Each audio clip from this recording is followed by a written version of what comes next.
Hello folks, in previous lecture we have created our second demo project by using the archetype, and this project type is web app. Now I'm going inside to my project, that is second demo project, and if I go inside over here you can see pom.xml and src is there.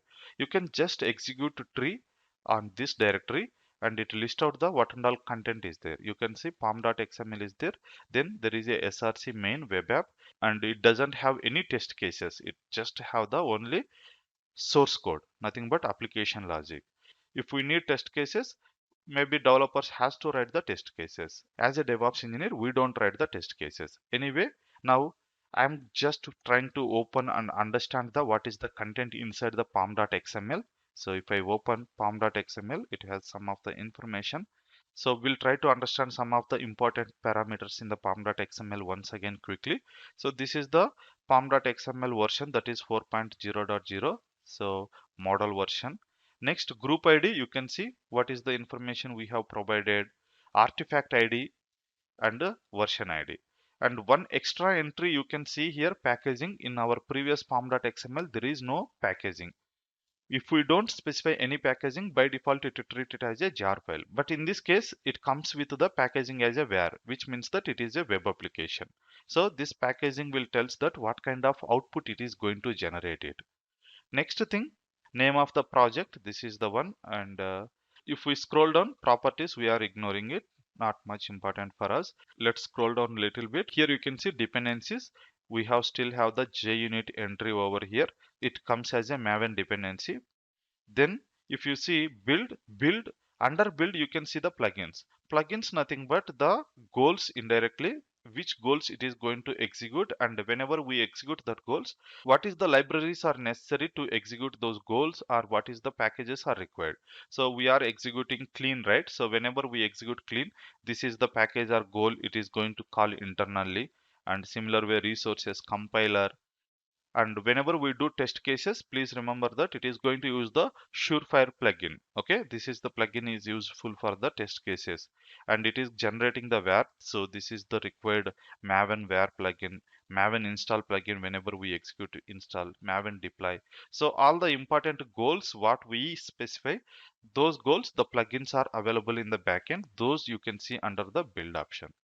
Okay, now let's try to build this application. So first time we are building this application, that's the reason whatever packages it requires, pull from the maven central repository. Of course it is going to take a bit time comparatively subsequent builds. Anyway, let me clean the screen, ls, and let's execute mvn clean install. Okay, so we'll see. So let's wait for a while until it gets complete. Okay, most of the files has been pulled. That's the reason many goals are completed quickly, and it took 12 seconds to complete because all the goals it's have almost everything in the .m2 local repository. And if I execute again the same command, you can see not even take 12 seconds this time. You can see this time it's completed within 3 seconds. Okay, anyway, if we try to understand the output, okay, it's done the cleaning the existing target file, and it's test compile test, and you can see there is no tests. Clearly it is saying that no tests to run because we haven't written any test cases, and it is building a var file and it is deploying the var file, sorry, not installing a var file on our .m2 directory. Okay, that's how it works. Now let me do a small change, that if I open my pom.xml and if I remove the dependencies, nothing but we are not running any test cases. So if I remove the JUnit plugin, we'll see what will happen. Okay, there is no dependencies for us.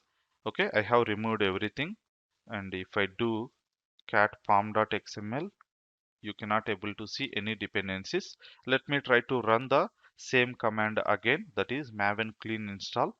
We are trying to build it again. Okay, now also build is successful. Why? Because there is no test cases, so there is no point of making it as a dependency. But whereas if I go to my previous project, nothing but in my first project, if I go here, if I do tree, if I go to src, we have test cases. If I try to delete the same content over here, va pom.xml, this is on project 1. Okay, if we try to delete the dependencies, and we'll see what will happen over here.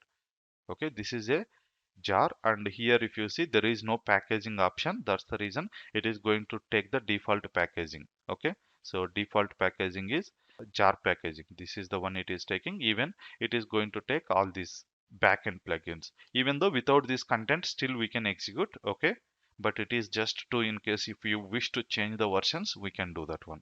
So let's try to save it, and I'm going to execute the mvn clean install. Okay, this time of course it is going to fail because we have test cases, but there is no appropriate plugin to run these test cases. You can see here build is failed and failed to execute the goal, and if you see the goal, maven compiler plugin test complete, so it could not able to compile the code at all.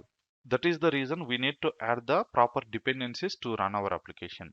So to add it back, of course I need to find out the dependency plugins. So for that I'm going to search for JUnit repo.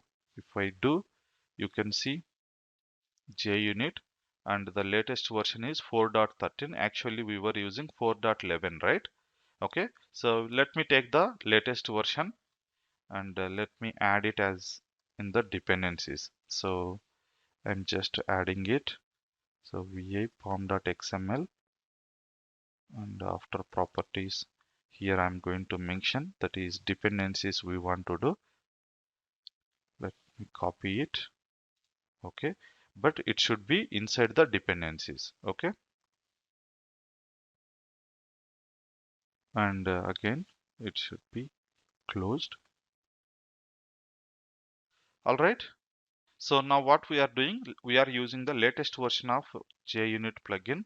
Let me save it, and let's execute the same command. This time it should be successful if there is no any syntax errors in our pom.xml file. Of course, this time the test is successful and build also successful. Here you can see, as I said, JUnit is going to use the Surefire plugin in the backend, right? You can see here Surefire plugin. Even though we call it as a goal, in the backend it is going to call the compiler. Okay. Let's do one last thing, that is we are going to edit our pom.xml and we'll delete this one. Okay.